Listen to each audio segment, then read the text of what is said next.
Si on résume, Félix, en quelque sorte, c'est l'illustration parfaite. À quel point l'enquête là, qui a amené à l'arrestation du député Ouellet, à quel point cette enquête-là était carrément pipée à l'avance.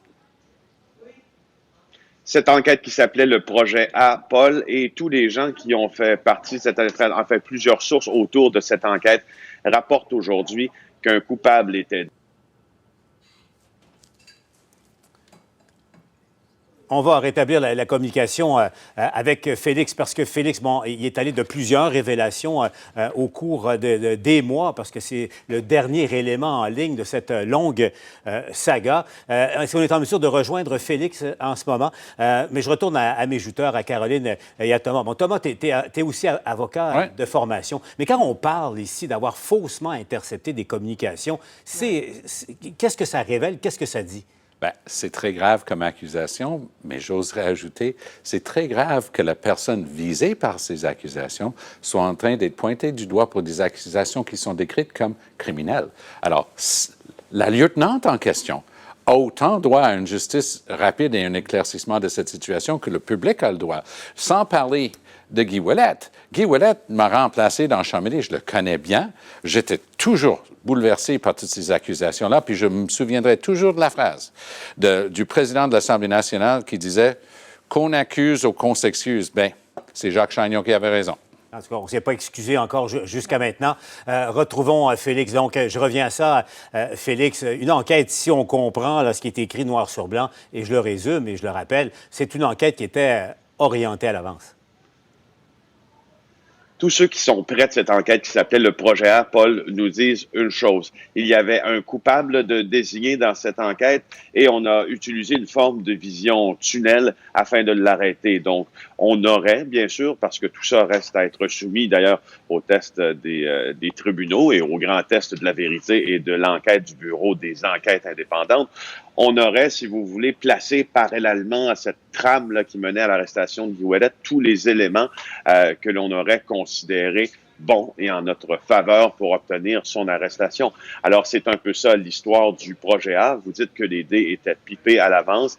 Présentement, avec ce que l'on reproche à Caroline Grenier-Lafontaine, il semble bien que ça soit le cas. Bon, vous avez aussi appris là, parallèlement à ça, revenons à septembre 2019, qu'il y a, et là, pour ajouter à tout ça, il y a de la turbulence dans le cabinet politique de la ministre de la Sécurité publique à Québec, Félix. Oui, on vient d'apprendre que la ministre de la Sécurité publique, Geneviève Guilbeault, vient de perdre les services, en fait, de minimalement 3 de ses collaborateurs, dont 2 de ses collaborateurs très importants au début de l'été. Alain Lavigne, son chef de cabinet, Pierre-Paul Côté, son conseiller politique, et Jacqueline Aubé, sa conseillère en communication, ont quitté le navire. Et tout ça, évidemment, le chef de cabinet, c'est l'alter ego du ministre. C'est quelqu'un qui est extrêmement précieux pour lui ou pour elle, dans le cas de Geneviève Guilbeault. Alors maintenant, elle se retrouve avec de nouveaux employés et on commence à parler aussi à mots à peine couverts de certains problèmes de relations de travail au cabinet. Et là, Paul, il faut que j'en profite. C'est une primeur, autre primeur là, pour la joute cet après-midi. On vient d'apprendre que le directeur général de la Sûreté du Québec, donc celui qui remplace présentement en intérim Martin Prudhomme, annoncerait qu'il quitterait ses fonctions. On dit pour la retraite, est-ce une retraite anticipée, là, mais le 16 décembre prochain. Donc, je le rappelle, encore un changement à la tête de la SQ à venir le 16 décembre prochain. La Sûreté du Québec aura un nouveau DG et on ne sait pas si ce sera Martin Prudhomme, puisque celui-ci est maintenant suspendu depuis 183 jours. Donc, le remplaçant du directeur général de la SQ sera éventuellement remplacé, tout dépendant de ce qui va devenir de M. Prudhomme. Ça nous place dans le contexte, Félix. C'est incroyable quand on y pense, mais là, ça fait 6 mois, pas de nouvelles pour la Sûreté concernant M. Prudhomme. Silence radio. Il a été presque condamné sur la place publique en étant suspendu. On en est où dans cette affaire-là?